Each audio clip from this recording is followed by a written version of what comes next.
speaking of news, we're going to have a look at some... Hopefully real stories. Yeah, not fake news with Flo Villamino, very trustworthy. Looking through the international papers for us. You're going to start us off in the United States with the papers there because they're looking ahead to this federal appeals court hearing later today. It's pertaining to the travel ban that's been dubbed the Muslim ban. That's right, the so-called Muslim ban. This is the 9th U.S.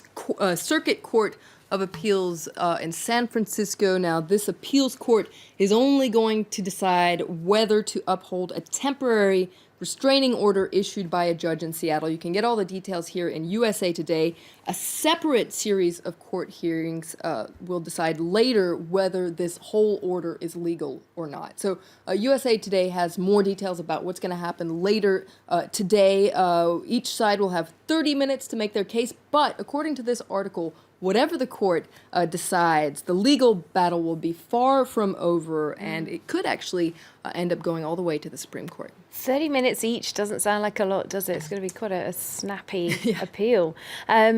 Donald Trump has taken to Twitter, as is his wont, to vent his rage at the district judge in Seattle that put his order on hold. And there's some opinion pieces coming out about why this kind of talk is somewhat dangerous. That's right. This is the Judge James Robart. He was actually nominated by President George W. Bush. So over the weekend, Trump tweeted, just cannot believe a judge would put our country in such peril. If something happens, blame him and the court system, people pouring in bad. It almost sounds like sort of saying, go and find him or something. That's right. Well, the Washington Post, in their editorial today, says that Trump is essentially perversely suggesting that the judicial branch will be responsible for any future terrorist attack. And they're very alarmed by this kind of speech coming from the U.S. president. They say this is dangerous fiction, blatant disrespect for an equal branch of the government. And you can see, their editorial here also defending the role that refugees play in America's history. It's part of America's fabric and its promise. The Washington Post is outraged today. Now, we've all said things, maybe texted or even tweeted things in anger without really thinking things through before. But some of the papers are wondering if this is more of a case of an actual strategy. That's right. It really seems like Trump is kind of testing the waters here. According to the New York Times in their editorial, they say, he's not just only accusing a judge here, he's accusing the whole judicial branch. This is the most dependable check on his power. This is his real fear, the courts. And so the New York Times says this language that we're seeing from the president is very ominous about the future because, tomorrow Trump may decide out of anger or just spite for a particular judge to completely bypass the courts. And who would stop him then? That's the real question. All right, more challenges to authority in some news coming out of Spain. The former president of the Catalonia region is on trial. It started yesterday. This is because he organised a referendum in 2014 about Catalonia getting independence. The prosecution is actually seeking to bar him from public office for 10 years. That's right. This is Arturo Mas. He's been charged with civil disobedience for organising this vote, even though it was declared illegal by the Spanish courts. Now, back in 2014, those who cast their ballot overwhelmingly voted for independence, though it's important to note that less than half of the population took part.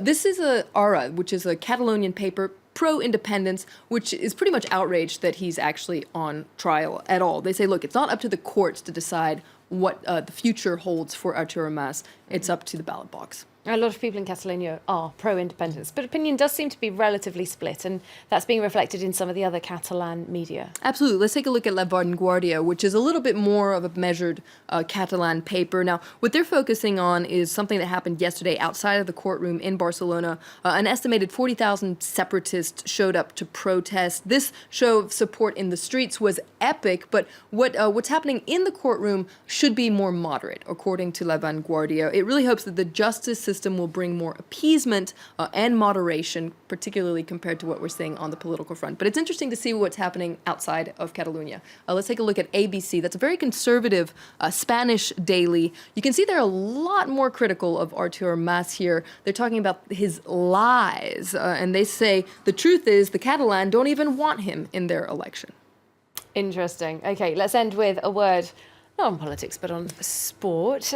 Starting in the US, papers there still reacting 2 days on to Sunday night's rather epic Super Bowl. It certainly was epic. It really made history. And of course, there's one man at the center of the story, and that is the quarterback for the New England Patriots, Tom Brady, on the right there. He's really the man of the moment.